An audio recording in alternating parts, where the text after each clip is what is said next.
আপনি কি জানেন মক্কার 13 বছর বয়সে 13 বছর নবুয়তি জীবনে কতজন মুসলিম হয়েছে? এটা আমার সঠিক জানা নাই। মানে 100 জনের কম, 80 জনের কম, হাতে গোনা কয়েকজন। সেই নবী যখন মদিনায় গেলেন, যখন জিহাদ শুরু করলেন, তখন দলে দলে মুসলিম হতে শুরু করলো। এখন আমি যদি বলি আপনাকে যে 13 বছরে 100 জন মুসলিম হলো না, এত চেষ্টার পরেও, এত রসুলের এত দাওয়াতি কার্যক্রম সম্পন্ন হবার পরেও যখন 100 জন মানুষ ইসলামের ছায়াতলে আসলো না, মদিনায় যাবার পরে, জিহাদ শুরু করবার পরে মানুষ ইসলামে দীক্ষিত হতে শুরু করলো। তো এটা কি প্রশ্নবিদ্ধ করে না ইসলামকে? ইসলাম যদি মানুষ যদি তাওয়াতুরের পন্থা বললেন যে আল্লাহকে মানে, হ্যাঁ তাওয়াতুর, তাহলে রাসূল জিহাদ কেন শুরু করলেন? জিহাদ কেন শুরু করছেন? যে কারণ জিহাদ একটা জিহাদ, এটা মারামারি না, এটা সবকিছুকে মারামারি বলা যায় না। যেহেতু এটা আল্লাহ তাআলার পক্ষ থেকে একটা মানুষকে মারা হচ্ছে, তার মানে মারামারি কেন বলা যাবে না? মারামারি বলা যাবে না। কেন বলা যাবে না? বলি যে আল্লাহ তাআলা এটা আদেশ করছে। আল্লাহ তাআলা আদেশ করেছে, আমি তো জানি না আল্লাহ তাআলাকে। আল্লাহ তাআলা আদেশ করেছে, আমি তো জানি না আল্লাহ তাআলা আদেশ করেছে। এই আদেশটা তো রাসূলের হতে পারে যে আল্লাহর নামের ফ্যাকাইটি ব্যবহার করে। আমি বলি প্রশ্ন আর কি একাধিক হয়ে যায়, তো একটা প্রশ্নের মধ্যে আমরা থাকি। আচ্ছা, আপনি একটা প্রশ্নের উত্তর দিন যে আপনি মুসলিম কেন? আমি মুসলিম কেন, সংক্ষেপে এক বাক্যে বলুন। আমি প্রথমত আমি একজন মুসলমানের পক্ষ থেকে একজন মুসলমানকে আমি বুঝাতে যাচ্ছি যে আমি মুসলিম কেন। একটু বলেন, আমি শুনি। মুসলমানকে বোঝানোর জন্য না, আপনি যুক্তিগত উত্তর দিন।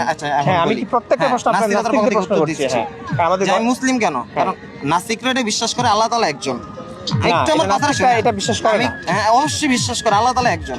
না, আমি বলি একটু বলি, নাস্তিক এক না, সব নাস্তিক এক না। হ্যাঁ, তারা বিশ্বাস করে কি আল্লাহ তাআলা একজন, কিন্তু তারা অন্যান্য ধর্ম মানে মূর্তি পূজা ইত্যাদি করে কেন? আল্লাহ একজন, এটা নাস্তিকরা মূর্তি পূজা করে না তো, নাস্তিকরা কোনো ধর্মে বিশ্বাস করে না, ঠিক আছে, কোনো স্রষ্টায় বিশ্বাস করে না ওরা।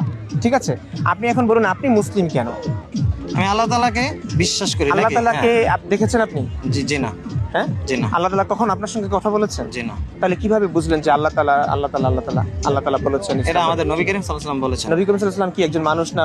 একজন মানুষ ছিলেন, স্রষ্টা।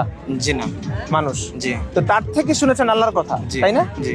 আমি তো নবীকে বিশ্বাস করি না। নবী যে সত্য বলেছে কি গ্যারান্টি আছে? কি গ্যারান্টি আছে? নবী যে সত্য বলেছে কি গ্যারান্টি আছে বলুন? এটা আসলে এটার উত্তর আছে কিনা? এমনটা হতে পারে না যে নবী একজন আল্লাহর নাম করে আমাদেরকে ধোঁকা দিয়ে গেছেন, এমনটা হতে পারে না। এমনটা কেন হতে পারে না? কারণ আল্লাহ তাআলা কোরআনের মধ্যে বলছেন যে, আল্লাহ তাআলা কোরআনের মধ্যে বলেছেন মানে কি? কোরআন তো রাসূলের মাধ্যমে আমরা জানতে পারলাম। আল্লাহর প্রশ্নটা এখানে আসছে না। আমরা পুরোপুরি শুনেছি এই সমস্ত কথাগুলো রাসূল থেকে। রাসূলকে যেহেতু মানা হচ্ছে না, নাকি আমরা কোরআন কেন ধরব? রাসূল যে আমাদেরকে সত্য বলেছেন, রাসূল যে নবী, আল্লাহর বাণী, এটা আমি কিভাবে বিশ্বাস করব? আচ্ছা, এই মুহূর্তে আমার মাথায় আসছে না উত্তরটা। আচ্ছা, ঠিক আছে, ধন্যবাদ।